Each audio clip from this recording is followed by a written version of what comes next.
Assalamualaikum warahmatullahi wabarakatuh.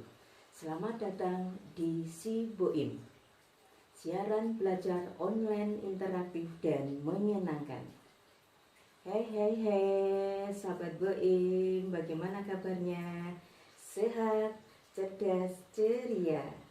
Aku kuat, aku sehat, aku bisa apa saja. Apakah kalian sudah siap untuk belajar? Kali ini kita akan belajar tema 3 kelas 3 subtema 1 pembelajaran kelima, aneka benda di sekitarku. Dengan tujuan pembelajaran, kalian dapat membandingkan benda-benda yang terbuat dari kaca, logam, dan karet. 2. Mengetahui manfaat musyawarah. 3. Dapat mengukur benda dengan teliti dan tepat. Coba perhatikan benda-benda yang ada di sekitarmu.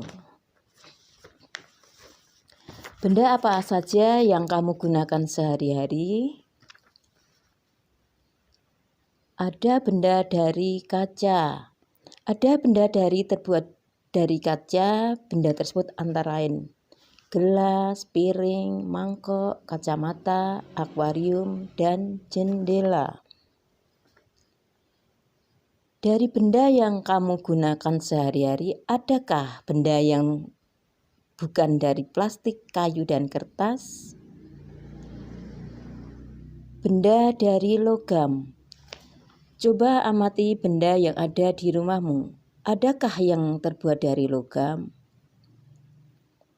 Wow, benda-benda tersebut antara lain panci, penggorengan, sendok sayur, sendok makan, kerangka mobil, dan pagar rumah.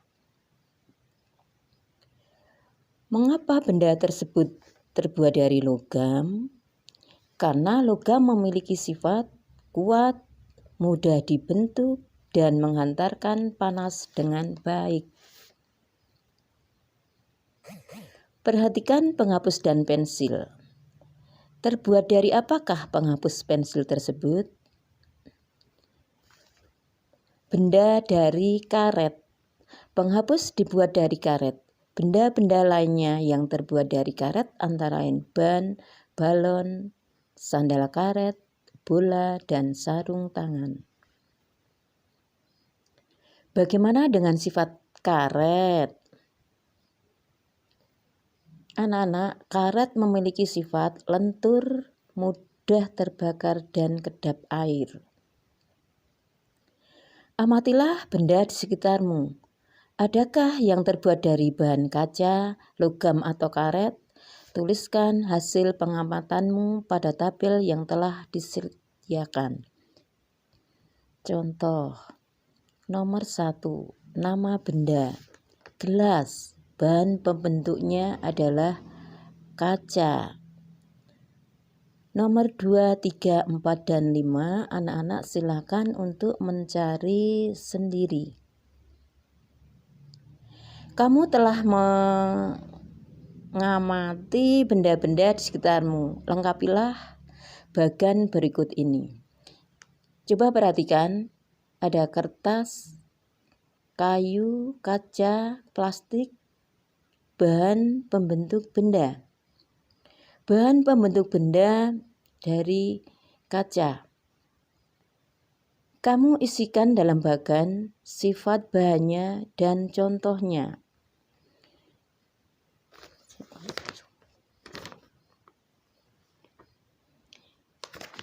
Misal benda kaca.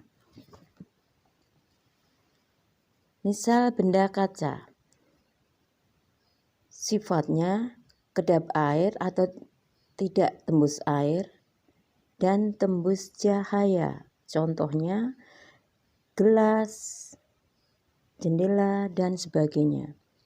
Yang lainnya silakan anak-anak untuk mengisi sendiri.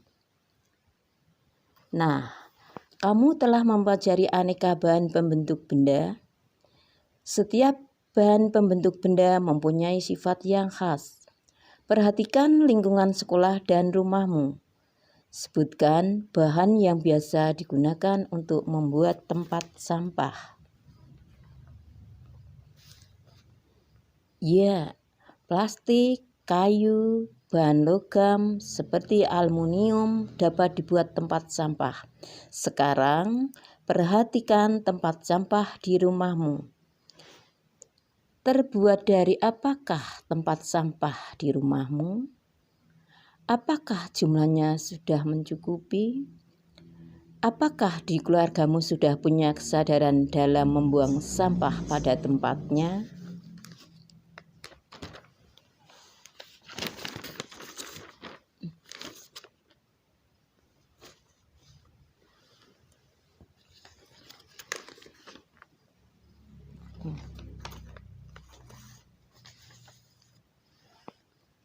Tuliskan hasil musyawarahmu di kotak berikut ini. Silakan untuk mengisi.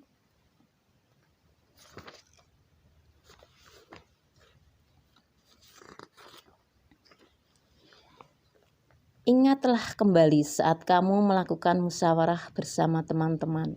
Kemudian jawablah pertanyaan berikut ini. Apakah setiap anak boleh memberikan pendapatnya saat musyawarah? Tentu saja boleh. 2. Mengapa kita harus memberikan pendapat saat bermusyawarah? Karena musyawarah merupakan suatu mufakat untuk mencapai tujuan anak-anak. 3. Apa yang terjadi jika hanya satu atau dua orang yang memberikan pendapat? Tentu saja kalau yang memberikan pendapat satu atau dua orang anak saja, hasil musyawarahnya yang mencapai mufakat juga dari hasil usulan dua orang itu. Apakah boleh memaksakan pendapat saat musyawarah? Tentunya tidak boleh anak-anak, karena musyawarah merupakan suatu tujuan yang untuk menentukan suatu keputusan. 5. Tuliskan pengalamanmu tentang musyawarah. Apakah menurutmu musyawarah sudah berjalan lancar?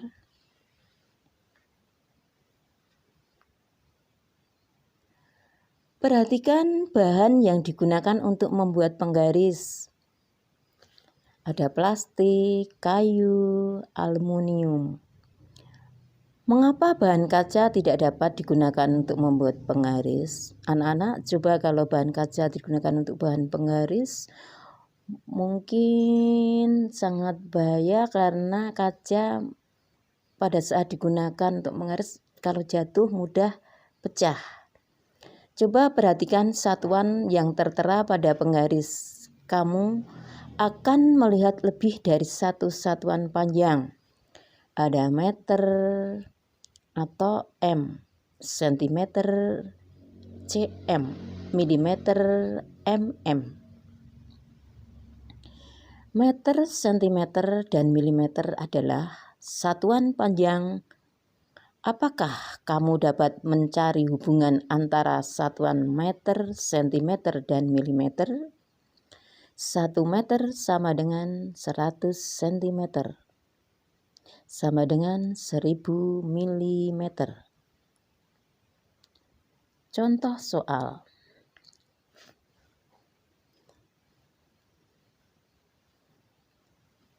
Satu meter sama dengan 100 cm sama dengan 1000 mm.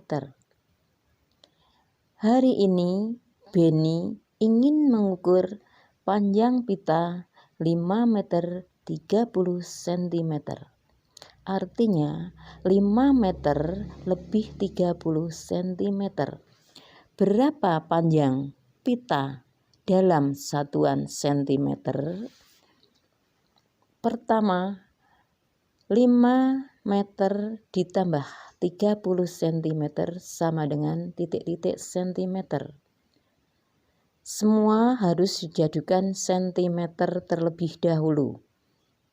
5 meter sama dengan 5 kali 100 sama dengan 500 cm.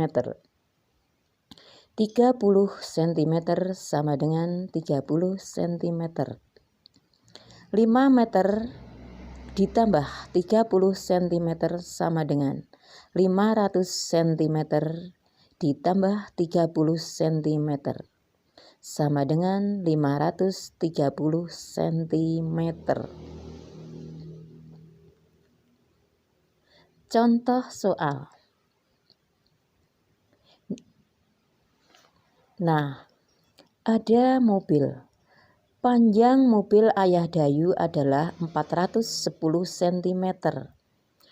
Panjang mobil Ayah Dayu dalam satuan meter adalah: pertama, kita pecah dahulu menjadi 2. 450 cm sama dengan 400 cm tambah 10 cm. Nah, 400 cm sama dengan 4 meter ditambah 10 cm. Nah, sekarang kalian bisa kerjakan di buku tulismu. Latihan soal. Ubahlah sesuai satuan yang diminta. 200 cm sama dengan titik-titik meter. 500 cm sama dengan titik-titik meter. 6 cm sama dengan titik-titik centimeter. 400 cm sama dengan titik-titik meter. 7 meter sama dengan titik-titik centimeter. 2 meter 45 cm sama dengan titik-titik centimeter. 4 meter 32 cm sama dengan titik-titik centimeter. 8 meter 79 cm sama dengan titik-titik centimeter. 4 meter 8 cm sama dengan titik-titik centimeter. 70 meter 9 cm sama dengan titik-titik centimeter. Anak-anak, lakukanlah aktivitas berikut ini. Perhatikan gambar benda yang harus kamu ukur. Ukurlah bagian benda sesuai gambar. Tuliskan perkiraanmu terlebih dahulu, ukuran hasil tebakanmu tanpa menggunakan alat ukur. Ukurlah dengan menggunakan alat ukur. Lengkapilah tabel di bawah ini dengan hasil pengukuranmu. Coba perhatikan nama benda yang ada pada tabel, kemudian isikan perkiraanmu dan hasil pengukuranmu dalam tabel tersebut. Anak-anak, sebelum pelajaran berakhir, untuk menghilangkan kejenuhan, yuk kita nyanyi. 1, 2, 3. Tangan kanan, tangan kiri mempunyai jari, direntangkan, dibengkokkan, putar pergelangan, diayunkan, dipetikkan, mari tepuk tangan, hore! Anak-anak, kalian telah mengikuti pelajaran dengan baik. Jangan lupa akan tugas-tugasmu. Salam buat ayah bundamu ya. Hormatilah kedua orang tuamu. Tetap semangat belajar. Kapan saja, di mana saja. Kalian memang hebat, luar biasa. Terima kasih. Wassalamualaikum warahmatullahi wabarakatuh.